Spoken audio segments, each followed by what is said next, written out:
नमस्कार, आप देख रहे हैं Kundeshwar times. Rewa RTO office में पदस्थ आरटीओ मनीष त्रिपाठी के खिलाफ परिवहन सलाहकारों ने काम रोको आंदोलन शुरू करते हुए प्रशासन से तत्काल आरटीओ मनीष त्रिपाठी के खिलाफ कार्यवाही किए जाने की मांग की है। आपको बता दें कि आरटीओ मनीष त्रिपाठी के विरुद्ध परिवहन सलाहकारों द्वारा विगत लंबे अरसे से कई मामलों को लेकर शिकायत की गई।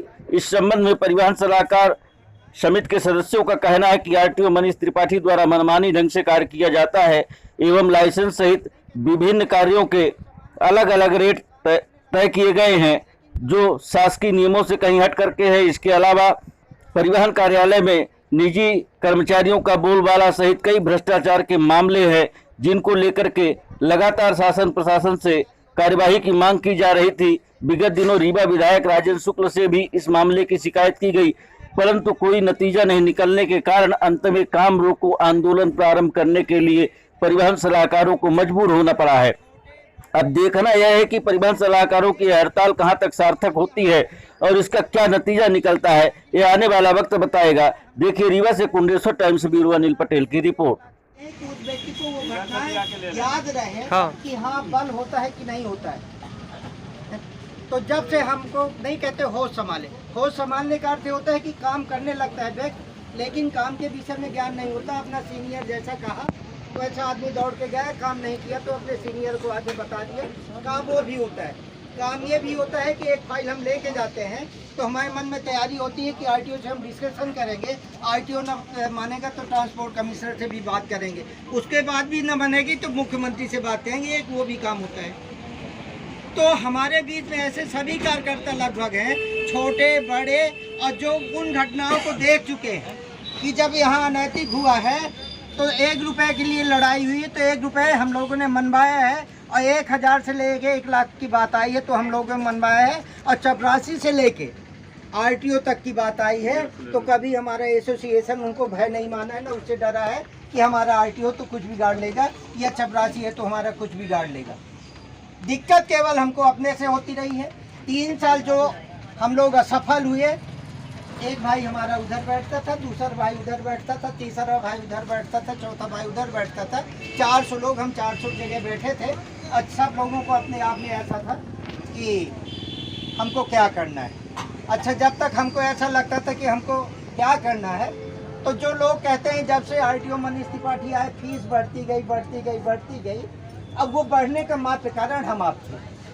और यदि आपको हमारी बात जहाँ लगे कि हम अस्पष्ट बात कह रहे हैं, गलत कह रहे हैं, तो फिर हम नाव लेके भी बताने लगते हैं। जैसे हमने कहा हम अब शब्द बोलते नहीं हैं, लेकिन कोई अब शब्द बोलता है तो उसको उत्तर देना महा लगा के। अलंकार पहले होते थे, उपसर्ग लगाए जाते थे और प्रत्यय लगाए जाते थे, ये उपाधियाँ होती थी। तो जो अभी भी होती है, लेकिन ये बच्चे हैं पढ़ने के बाद भूल जाते हैं, लेकिन हम लोगों के ज़माने में मास्टर मारते थे तो भूलता नहीं था। आज मास्टर मार देता है तो गार्जियन भूल जाता है। जूनियर लड़का क्यों स्वतंत्र हो गया? क्योंकि वरिष्ठ से भय हट गई। ये क्या विषय में बैठे हुए हैं यहाँ पे? हम लोग आरटीओ ऑफिस की व्यवस्था के विषय में बैठे हुए हैं। किस चीज का? आरटीओ ऑफिस में यहाँ विंध्याचल परिवहन सलाहकार के रूप में जो एजेंट काम करते हैं, एक व्यवस्था के तहत काम करते थे। अब वो व्यवस्था इस समय इस समय इस तरह चरमराई हुई है कि ऑफिस के अंदर कोई एक आवेदन लेके जाए तो कोई सेक्शन मार्किंग करने वाला व्यक्ति नहीं रहता है कि किसी भी सेक्शन में हमको पेपर देना है, वो व्यक्ति हम उस सेक्शन तक पहुंचवा सकें। लाइसेंसों की व्यवस्था ये है कि लाइसेंस एनआईसी के तहत में आता है, यानी हमको 4 दिन 5 दिन के अंदर लाइसेंस मिल जाना चाहिए। 4-5 दिन हमको विभाग में चक्कर लगाने में लग जाते हैं। यदि हम हमारा लाइसेंस मान लीजिए सतना का बना, हम लेके आते हैं, उसमें नोट शीट बनेगी, अभी साहब मार्किंग करेंगे। साहब नहीं रहते तो मार्किंग नहीं होती। साहब पता चला 7 दिन आए तो 7 दिन के लिए वो मार्किंग के लिए पेपर रखा है।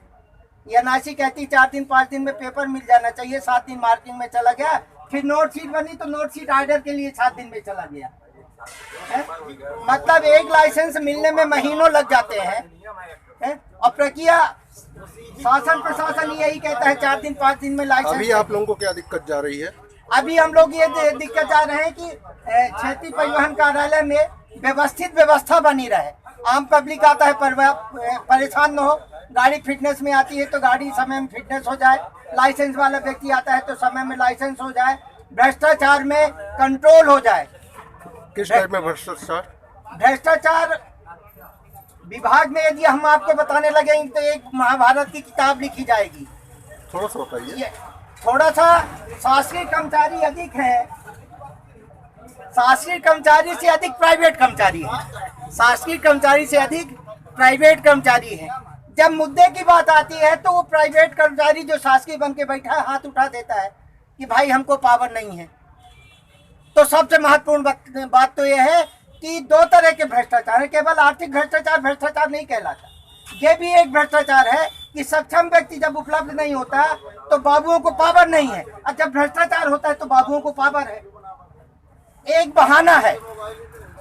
हमारे ये जितने सभी मेंबर बैठे हैं ये विभाग के विरोधी नहीं है। जब से देश स्वतंत्र हुआ, परिवहन विभाग का गठन हुआ, तब से एजेंट काम कर रहे हैं। कभी विभाग का विरोध नहीं बताते थे, लेकिन जब विभाग में दिक्कतें आई, ये मजबूर हुए, आम पब्लिक का काम नहीं होता, आम पब्लिक अपशब्द बोल के जाती है, तो लोगों ने मजबूरी बस